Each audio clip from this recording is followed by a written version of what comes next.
दद्दा जी यानी पंडित गणेश प्रसाद मिश्र, दुनिया के लिए पंडित जी, लेकिन अपने चाहने वालों के लिए हमेशा दद्दा जी ही रहे।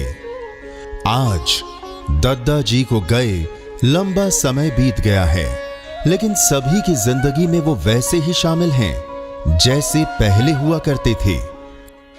कोई कुछ भी नहीं भूला, ना उनका चेहरा, ना उनका प्यार और ना उनकी शिक्षा। बच्चे हों या बड़े, दिन की शुरुआत लोग दद्दा जी के संस्मरणों व कहावतों से करते हैं। सरस्वती शिशु मंदिर के चप्पे चप्पे पर आज भी दद्दा जी की छाप है। मध्य प्रदेश के नौगांव के सरस्वती शिशु मंदिर से दद्दा जी का रिश्ता वैसा ही था जैसे किसी पुजारी का मंदिर से होता है। हालांकि कहने को तो वो कोई शिक्षक नहीं थे, लेकिन बचपन से ही उन्हें पता था कि केवल अच्छी गुणवत्ता वाली उच्च शिक्षा ही देश का भविष्य संवार सकती है। शिक्षा के प्रति गणेश जी का ये लगाव उनके बाल्यकाल से ही शुरू हो गया था। बालक गणेश का जन्म विंध्य प्रदेश के धवररा गांव में 18 जुलाई 1924 को हुआ था। माता श्रीमती टुईया और पिता श्री नीलकंठ मिश्र के घर कई मन्नतों के बाद जन्मे बालक गणेश 3 बहनों के बीच अकेले भाई थे। दद्दा जी को बचपन से ही हिंदी के साथ साथ उर्दू, अरबी, संस्कृत पढ़ाई जाने लगी। कक्षा 2 में ही पहाड़े और गिनती इतनी अच्छी तरह से याद हो गए कि निरीक्षण पर आए डिप्टी साहब ने सबके सामने तारीफ कर दी। बाद में ननौरा में प्राइमरी की पढ़ाई के दौरान दीवान जगजीत सिंह ने खुश होकर उस जमाने की चांदी का 1 आना इनाम के तौर पर दिया। लेकिन चांदी की इस इकन्नी ने मन में खुशी की बजाय आजादी की लड़ाई के बीज बो दिए। बालक गणेश ने नानी से सिक्के पर छपे ब्रिटिश सम्राट के बारे में पूछा तो नानी ने घर में रखे चरखे तक की पूरी कहानी सुना दी। छोटे से गणेश का बहुत समय ननौरा ननिहाल में बीता, जहां उन्होंने अपनी नानी को चरखा चलाते देखा तो गांधी जी के स्वदेशी आंदोलन के बीज मन में अंकुरित हो गए। गणेश लगातार अपनी कक्षा के बाकी बच्चों से पढ़ाई में आगे निकल रहा था। इससे खुश होकर अध्यापक बुद्धि बल्लभ शास्त्री ने गणेश की फीस माफ कर दी और चंदा कर स्कूल की यूनिफॉर्म भी बनवा दी। आचार्य बुद्धि बल्लभ शास्त्री की प्रेरणा से गणेश अपने खानदान और रिश्तेदारी में 10वीं पास करने वाले पहले शख्स बन गए। बहुत ही छोटे से गांव में उनका जन्म हुआ। बहुत ही साधारण, और ये कहना चाहिए कि अभावों से ग्रस्त ऐसा उनका परिवार था। लेकिन उस परिवार में शिक्षा के प्रति विशेष अभिरुचि के कारण पास में लगे हुए नौगांव स्थान पर गांव की पढ़ाई समाप्त करने के पश्चात वहाँ के हायर सेकेंडरी में उनकी पढ़ाई हुई और वहाँ के एक वो प्रतिभावान छात्र थे। तत्कालीन अजमेर बोर्ड से उन्होंने हाई स्कूल में प्रथम श्रेणी में परीक्षा पास की, सर्वाधिक अंक आए। यानी एक साधारण से परिवार में एक ऐसा बालक जिसने अपनी असाधारण प्रतिभा के द्वारा समाज में अपना प्रभाव ही उत्पन्न नहीं किया, बल्कि सभी छात्रों को पढ़ने के लिए प्रेरणा प्रदान की। प्रथम श्रेणी में सभी विषयों में विशेष योग्यता के साथ गणेश प्रसाद मिश्र के हाई स्कूल करने की खबर तेजी से फैली और पोस्ट ऑफिस में बुलाकर सरकारी नौकरी मिल गई। इसी दौरान 1942-43 में शादी भी हो गई। हाई स्कूल पास करने के बाद उनको जो है सरकारी नौकरी पोस्ट ऑफिस में मिल गई। तो उनका गृह जीवन ठीक तरह चलने लगा। बच्चों को पढ़ाना लिखाना और अच्छे संस्कार देना, ये भी उनका काम है। जो कि उद्देश्य होता है जीवन का, उस उद्देश्य की पूर्ति ही उन्होंने की। स्वयं जो है चरित्रवान रहे, स्वाभिमान रहे, परिश्रमी रहे और वैसे ही उन्होंने अपने बच्चों को भी बनाया।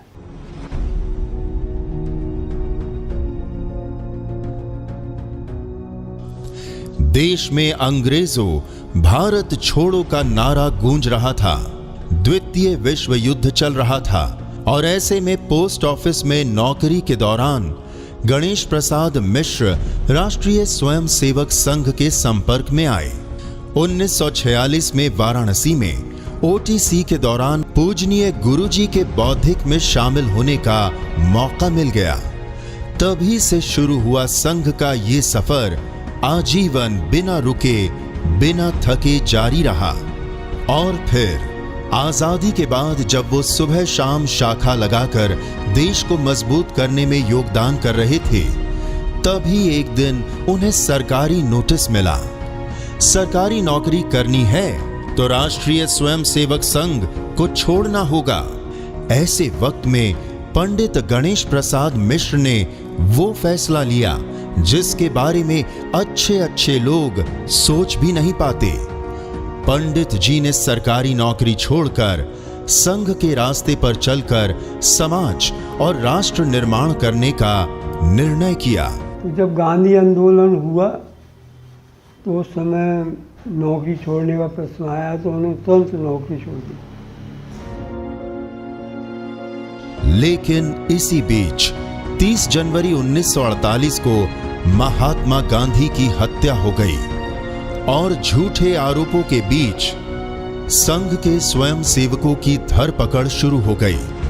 इस कठिन समय में गणेश जी ने हौसला नहीं खोया और जेल में बंद साथी स्वयंसेवकों का साथ देने के लिए आगे बढ़कर गिरफ्तारी दे दी। बाद में सरकार को झुकना पड़ा और जेल में बंद स्वयंसेवकों को रिहा करना पड़ा।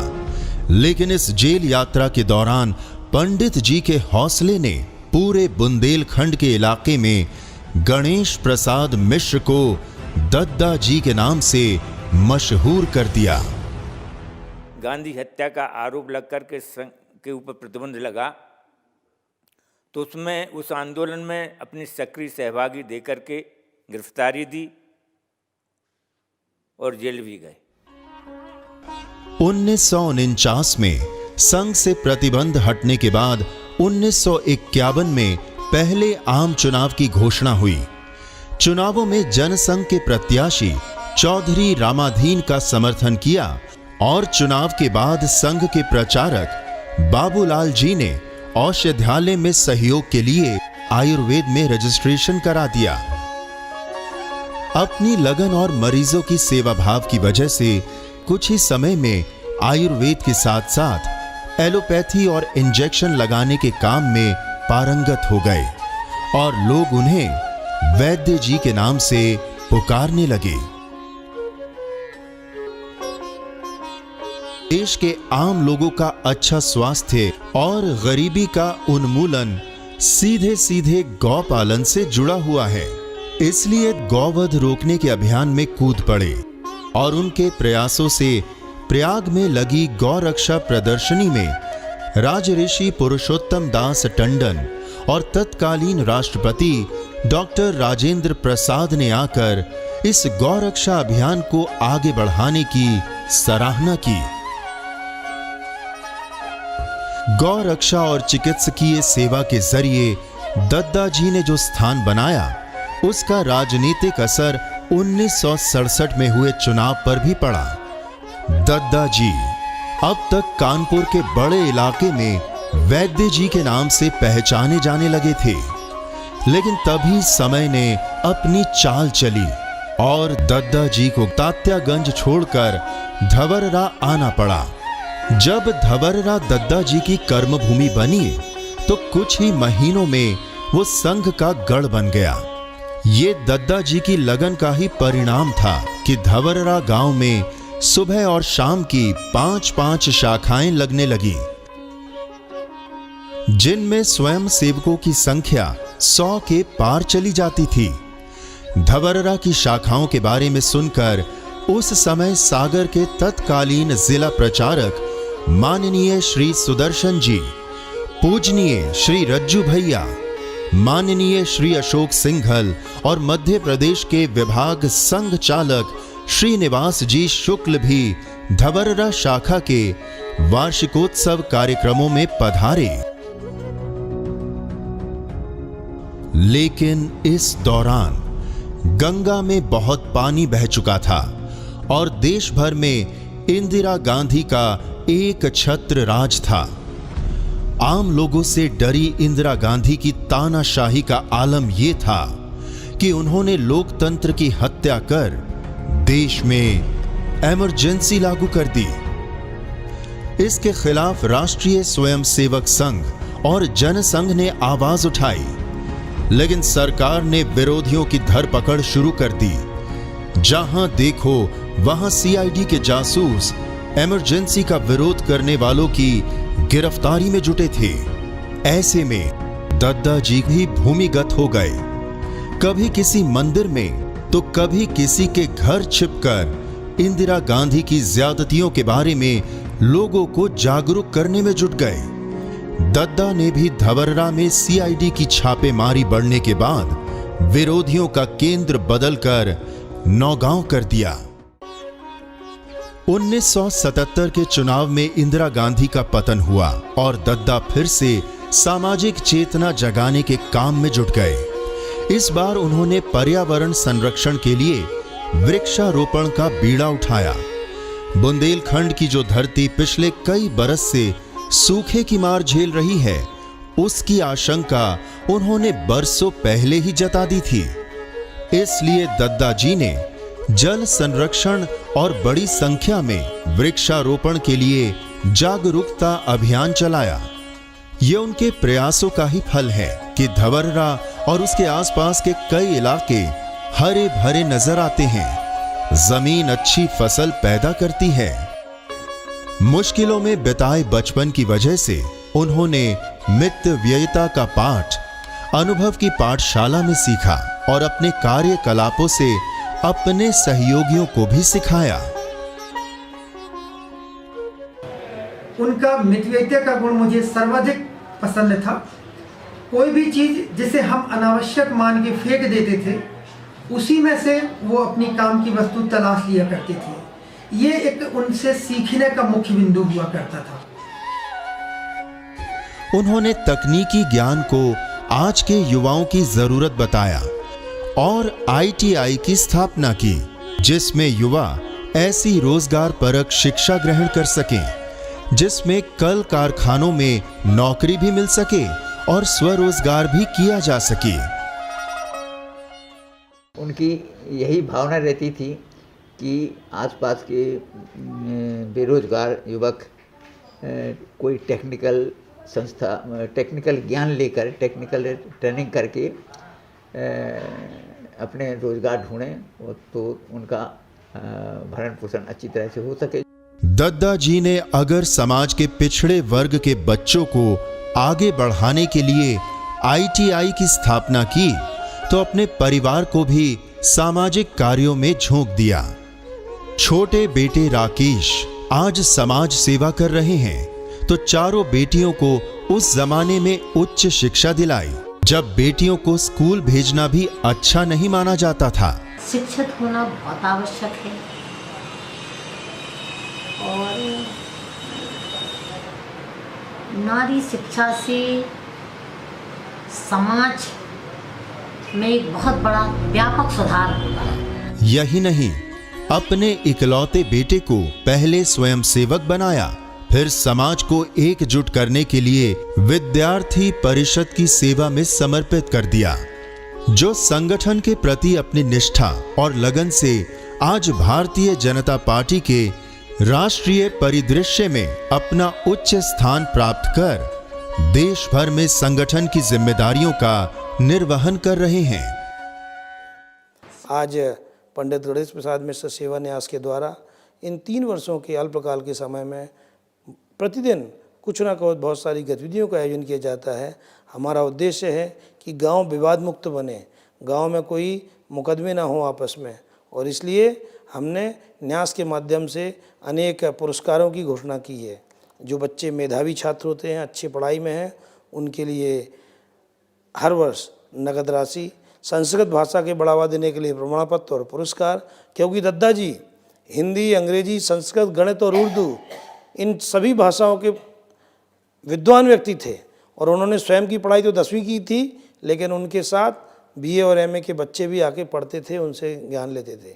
गौ सेवा उनका परम ध्येय था, इसलिए गांव में एक अच्छी गौशाला का निर्माण हो चुका है। लेकिन देश और समाज को आधुनिकता और 21वीं सदी के लिए तैयार करने वाले दद्दा जी अपनी संस्कृति और परंपराओं को भी बिल्कुल नहीं भूले थे। तभी तो तत्कालीन बीजेपी अध्यक्ष डॉक्टर मुरली मनोहर जोशी के साथ एकता यात्रा में शामिल होकर कश्मीर चले गए और फिर जब मुगलों की गुलामी का दाग धोने की बारी आई तो 6 दिसंबर 1992 को अयोध्या पहुंच गए। दद्दा ने भी एक धक्का और दो, बाबरी मस्जिद तोड़ दो के नारे के साथ बाबरी ढांचे को तोड़ने में हिस्सा लिया और गर्व के उस क्षण की यादों को साझा करने के लिए उसकी ईंटें अपने साथ अपने गांव धवररा ले आए। कार सेवा में गए तो हम लोग पैदल चले गांव में खेतों के रास्ते से और गिरफ्तार हुए। जब ढांचा गिरा तो एक एक ईंट उठा के लाए, दद्दा जी कि ये ईंट ले चलो। दद्दा जी के जीवन से प्रेरणा लेकर पंडित गणेश प्रसाद मिश्र सेवा न्यास आज बुंदेलखंड के अलग अलग इलाकों में सेवा के कई कार्य कर रहा है। Multi speciality health checkup camp के जरिए मौके पर ही संपूर्ण स्वास्थ्य की सुविधा उपलब्ध कराना, युवाओं का कौशल विकास, कुष्ठ रोगियों की सेवा, जैविक खेती को बढ़ावा, स्वच्छ भारत अभियान, बेटी बचाओ बेटी पढ़ाओ के जन जागरण के साथ आर्थिक रूप से कमजोर वर्ग के लोगों को सरकारी योजनाओं का लाभ दिलाने के अभिनव प्रयास किए जा रहे हैं। सांस्कृतिक राष्ट्रवाद की अलख जगाने वाले ऐसे सेवाव्रती को शत शत नमन।